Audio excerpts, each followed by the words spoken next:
如果你过了60岁，还因为怕胆固醇而不敢吃鸡蛋，你可能正在亲手拆掉自己身体的最后一道防线。好多老人家一听到鸡蛋胆固醇高，直接吓到摆手，一日一只都不敢碰，连蛋黄都当成毒药一样扔掉。但你可能从来都没有认真想过一件事，真正把老人家送进医院的，从来都不是因为多吃了一口鸡蛋，反而是因为长年累月什么都不敢吃，把自己吃到营养不良，吃到肌肉流失，吃到免疫力彻底崩塌一场，小小的感冒最后变成肺炎，变成败血症，变成长期卧床的开始。这才是现实中最常见也最令人心痛的剧本。真正伤身的从来都不是鸡蛋本身，而是你对待鸡蛋的错误观念和错误方法。今日我们就彻底讲清楚，60岁之后吃鸡蛋到底要注意什么，怎样才能避开那些流传了几十年的谣言，怎样把鸡蛋吃成最安全、最便宜、最有效的长寿食材。关于鸡蛋流传最广、毒害最深的一个恐惧就是胆固醇，那个恐惧已经深深困扰了好几代人。好多老人家一听到蛋黄胆固醇高，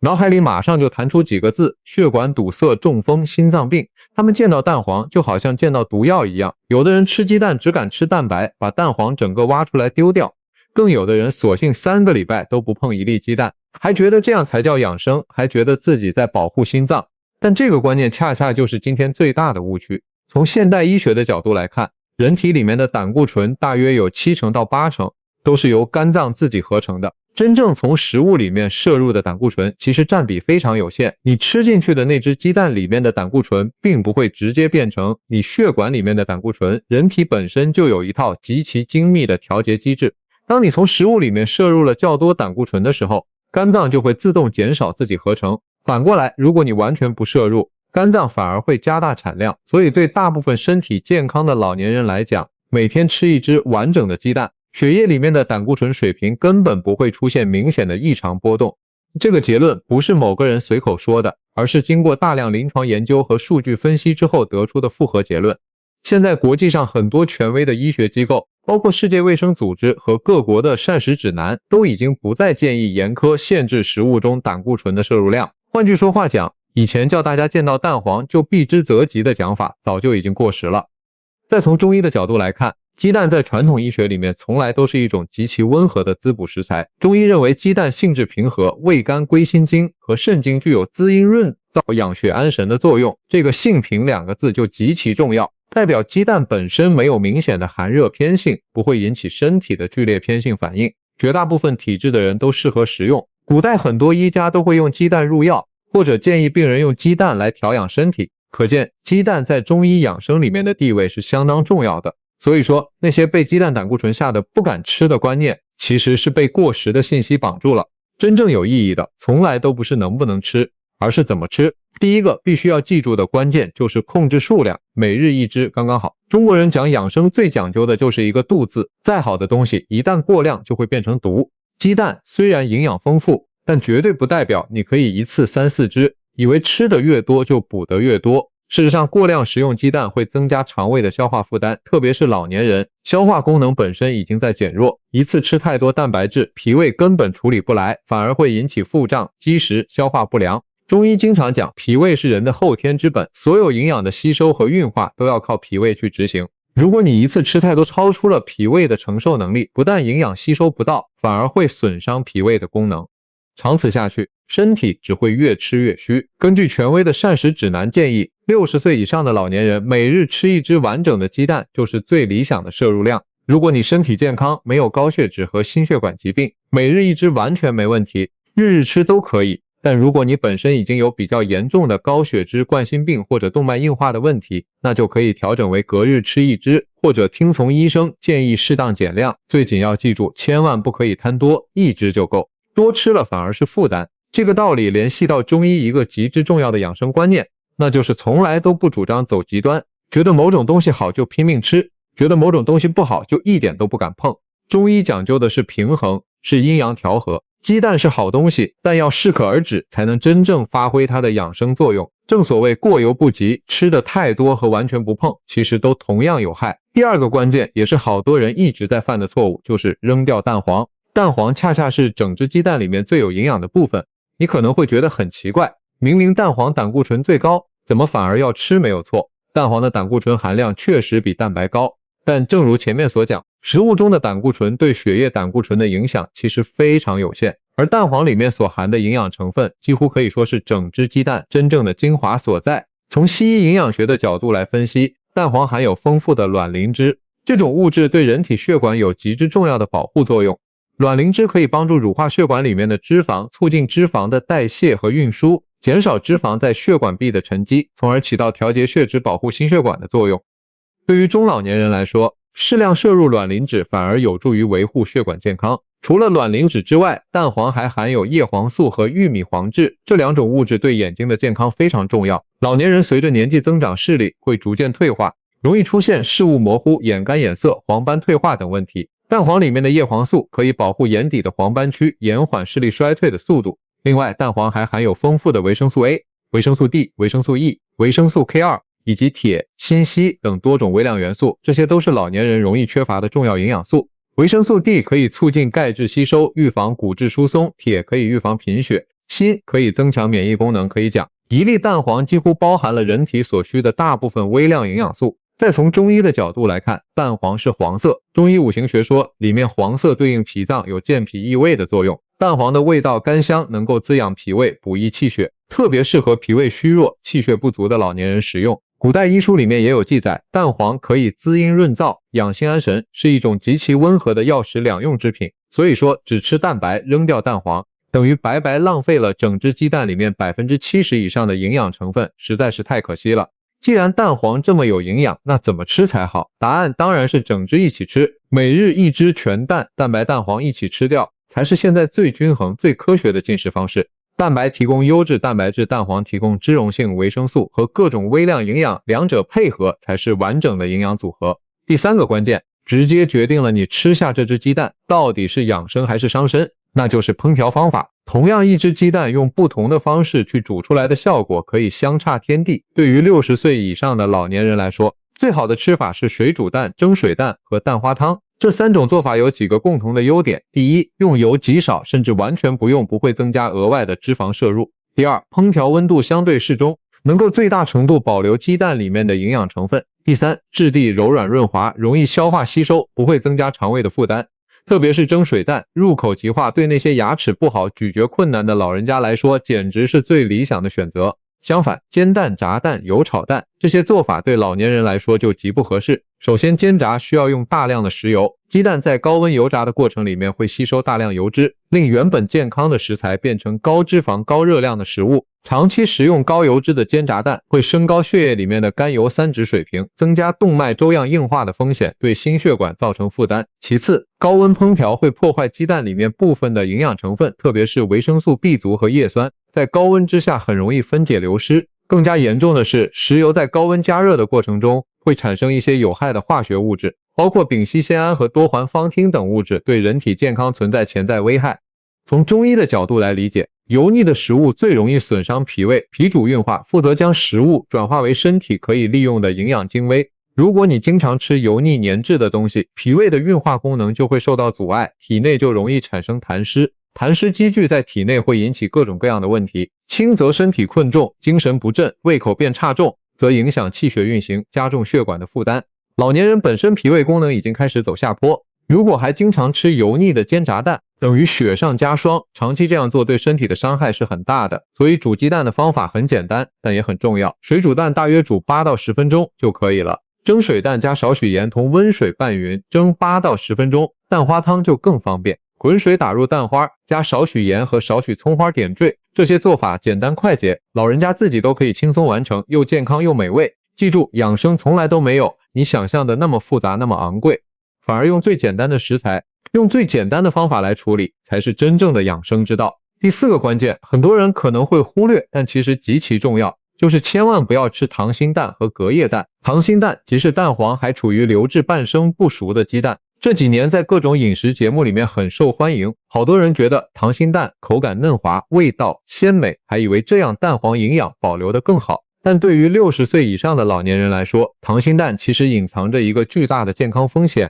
就是沙门氏菌感染。沙门氏菌是一种常见的食源性病原体，鸡蛋的外壳和内部都有机会受到沙门氏菌的污染。当鸡蛋彻底煮熟的时候，高温可以杀死里面的病菌，确保食用安全。但如果鸡蛋只是半熟，蛋黄还处于流质状态，蛋黄中心的温度未必足够高到可以杀死所有病菌，吃下去就有可能引起细菌感染。对于年轻人来讲，即使感染了少量的沙门氏菌，免疫系统通常都能够应付得过来，可能只是轻微的肠胃不适，但老年人的免疫功能已经明显衰退，抵抗能力比年轻时差了很多。一旦感染沙门氏菌，很容易就会出现严重的腹痛、腹泻、呕吐、发高烧等症状，严重的甚至可能引起脱水、败血症等并发症，后果可以非常严重。从中医的角度来看，半生不熟的食物属于生冷制品，容易损伤脾胃的阳气，脾胃喜欢温暖，害怕寒凉。老年人本身阳气已经开始衰退，脾胃的消化功能变弱，如果还吃半生的鸡蛋，寒湿之气入侵脾胃，会进一步削弱脾胃的运化功能，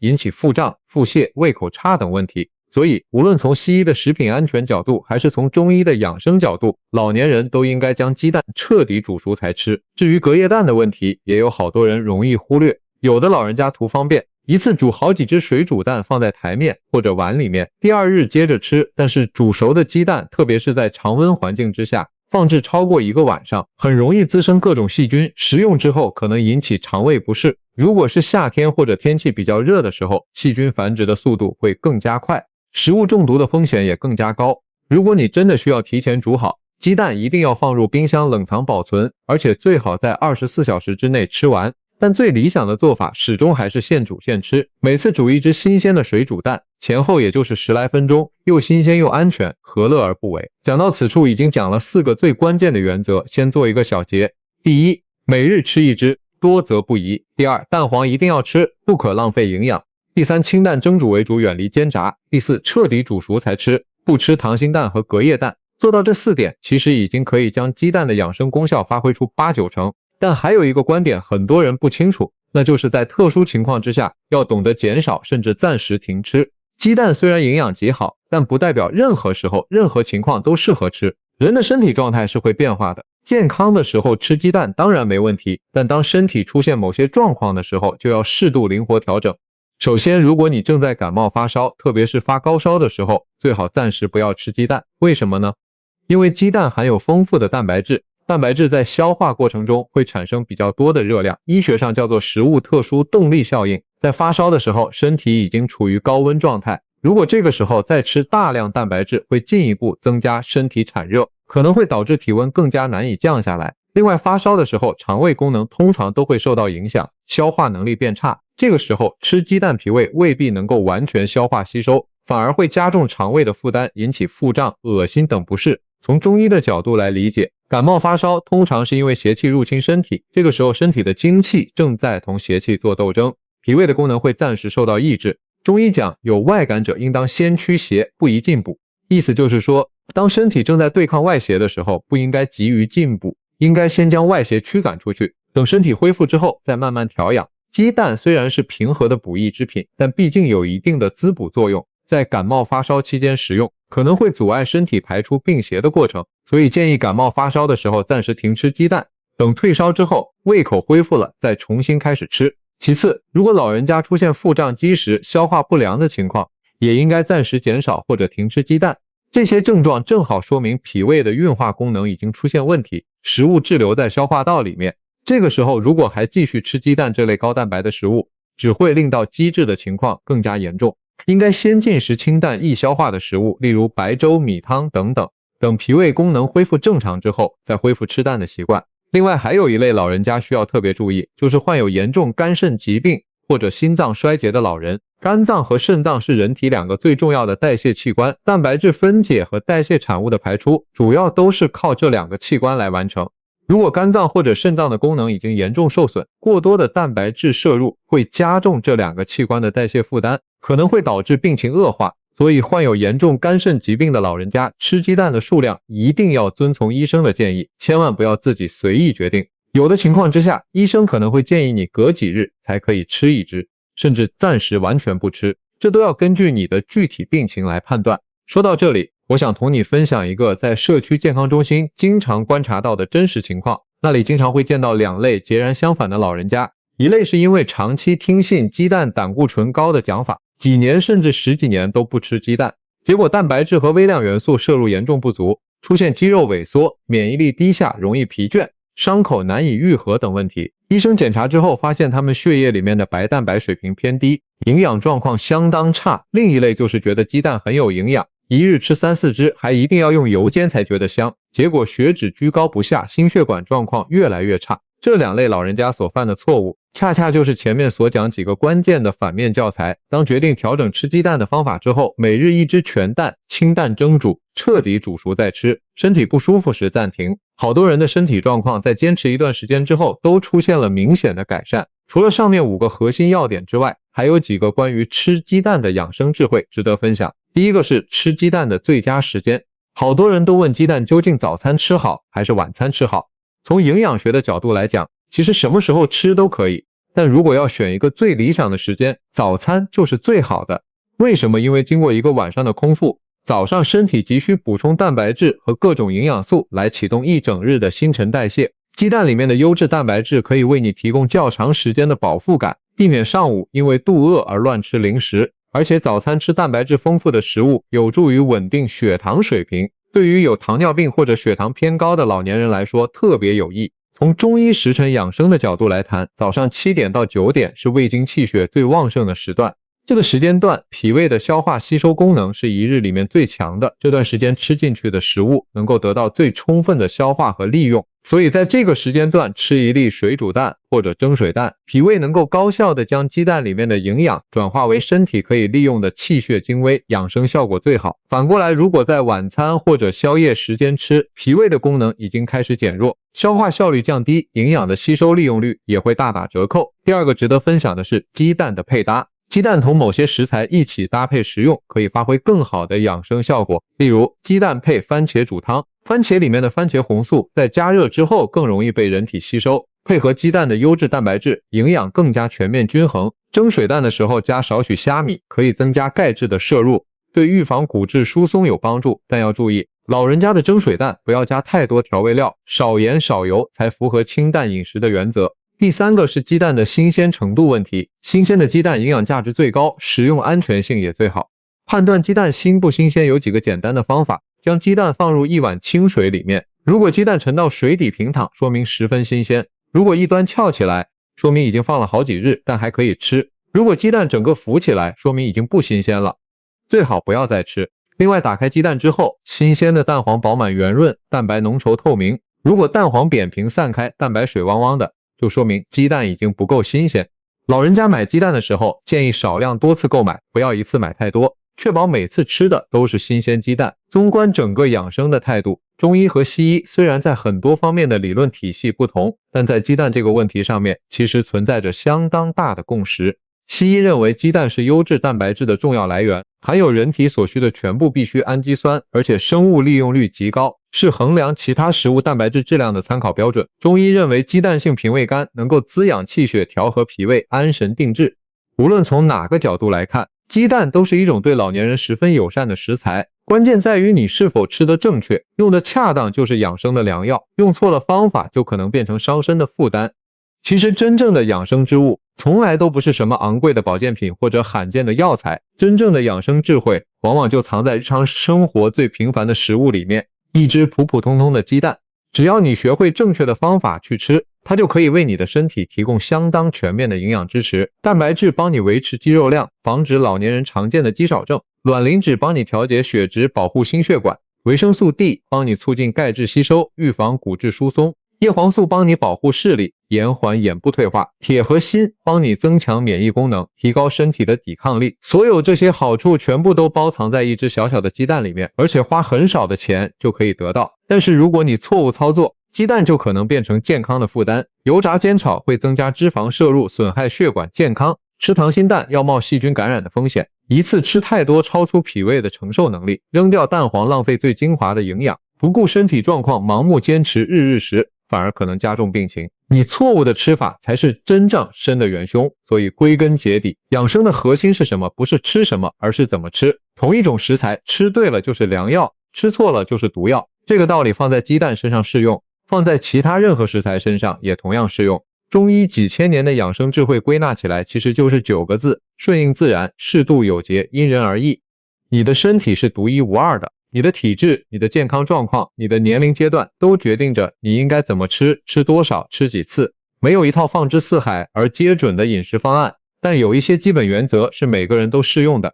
而今日所讲的这几个关键，就是老年人吃鸡蛋最基本的原则，最后来做一次完整的总结。60岁以上的老年人，鸡蛋不但不是你的敌人，反而是餐桌上性价比最高的养生食材，不必恐慌，更不需要完全戒口。只要你记住这几个关键，每日一只多则不宜，蛋黄一定要吃，营养精华不可浪费，以清淡蒸煮为主，远离煎炸，彻底煮熟才吃，不吃溏心蛋和隔夜蛋。身体不舒服的时候懂得减量或者暂停。做到了这些，你就可以安安心心享受鸡蛋带来的丰富营养，强壮体质，养护血管，保护视力，增强免疫力，让你的晚年生活更加健康，更加有质量。养生从来都不难，难的是你肯不肯用心去了解正确的方法，肯不肯日复一日坚持下去。一只鸡蛋的学问看起来很简单，但里面藏着中医几千年的智慧和现代营养学的复合结论。希望今日的分享能够帮助大家走出过往的误区，建立正确的饮食习惯。如果你身边有老人家总是为吃不吃鸡蛋而烦恼，记得将这段内容分享给他，很可能就是这样一个小小的举动，能够帮他吃得更加健康，活得更长寿。